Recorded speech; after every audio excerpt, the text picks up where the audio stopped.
it is very clear that you had and have a really inspiring mission for your school that led you to do it and that you started to try to execute.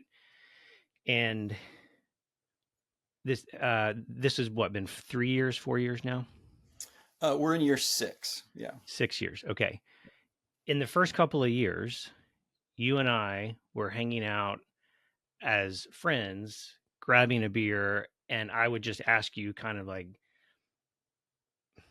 I mean, we weren't in a consultative relationship, but just by nature, I'm kind of curious about how businesses grow. So we were just chatting about how is your school going? How is it growing? And one of the conversations that we kept circling around was the terrible, awful choices that were available to you for the tech stack. So could you talk a little bit about the journey, the friction of choices and kind of the compromises of choices that you were forced into making until we hit that one breakpoint conversation, which we'll then Yeah. transition from? Yeah. So we early on in developing the school, we realized that technology was actually going to be an issue, and there's a couple of reasons. One, the proliferation of platforms that do niche functions that require their own set of uh, user interface familiarity, training, logins.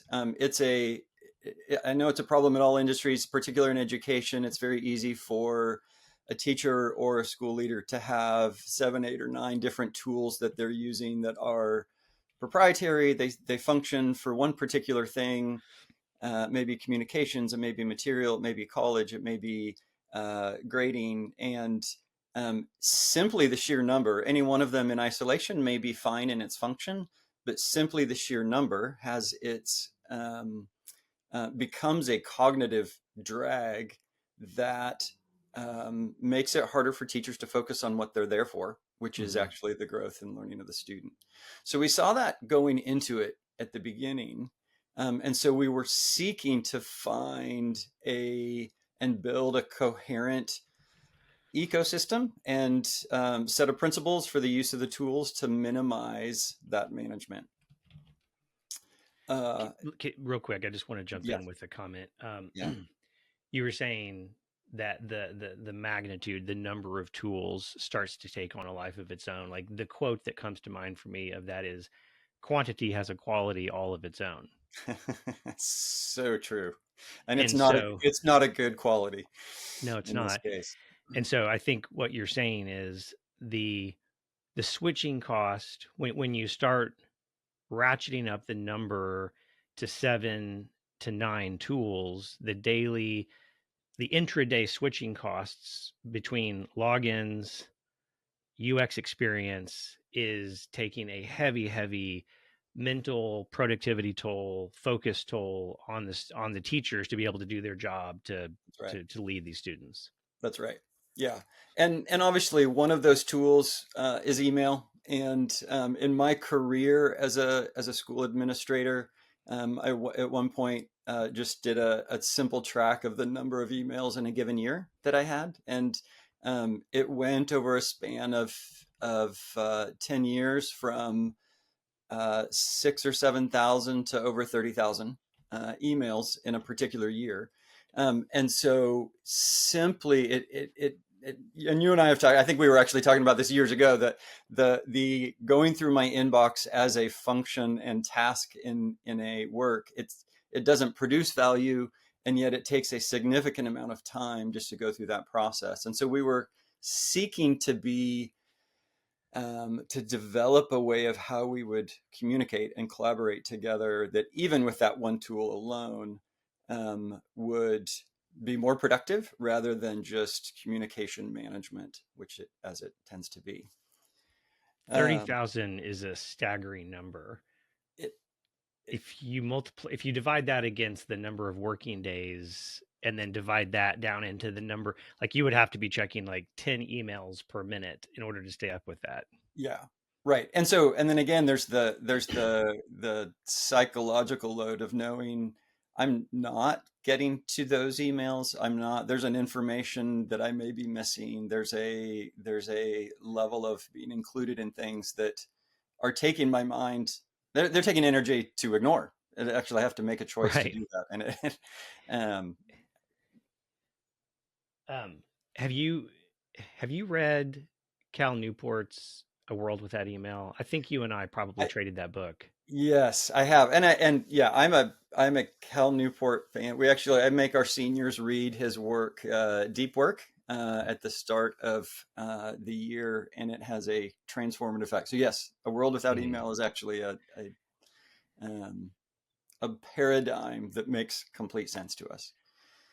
yeah, Um, it actually, just for listeners, it starts off with a history of how email got created, and it started in the Pentagon with the pneumatic tube systems. That's a silent P, pneumatic. It was the largest pneumatic tube system in any, any corporate facility anywhere in the world, and it was like the first systematized asynchronous messaging platform, because I would put a piece of paper in a pneumatic tube and it would shoot across somewhere else across the building, and it was amazing and fantastic. But what actually made it great was that there was inherent friction in the system, that's right. physical friction, literal friction. There was a limit to the number of those messages you could send, and they decided, like, hey, maybe we can digitize this pneumatic system. And in digitizing it, which is email, they removed all the physical boundaries, and now we have message overrun. And so the founder, or like the inventors of email, later said, like, this was not our intention. This has become way over used and abused, and this many messages were never intended to be pushed through this now frictionless channel. And you see that in your, you know 30,000 emails a year. Like, it's still happening. No, that's right. Well, and I think going back to his kind of a sub thesis in his work, Deep Work, which is really relevant, actually, both to Waterloo and why school needs to be designed differently and how we function. Kind of a sub thesis that he has, doesn't say directly, but it's really strong. Is that we have shifted from a information economy where information is what actually has value to an attention one. Um, and the difference between information and attention is information is limitless. I can always make more information, which is part of what removing the friction of communication does. But that actually shifts us into an attention economy. That for me to create things of value, I need to be able to focus. I need to be able to attend to what will actually be productive. Um, and in so doing, I may actually want other people's attention, and I will do whatever I can to use that. And if I have tools that are very easy for me to push my agenda onto other people's attention, I'm taking their attention away from what they're needing to do. Unless what I'm doing it at that same point at which they are needing to be productive as well because we're collaborating on something. And You so just that, described Slack, the perfect abuse of Slack. yeah, I have a need right now in the moment. I need to get this information out of my head. I don't know where to put it, so I'm going to push it at you, and now you've been interrupted, and it just goes on and on and yeah. on. And we've all accepted this, like this is how it's supposed to work. You have the right to do that because I have the app that has given you the ability to push that onto me. And if we're not careful, which most of us aren't because the tools don't necessarily ask us to be, and even kind of some of our own kind of social etiquette assumptions baked into that mean I should be responsive.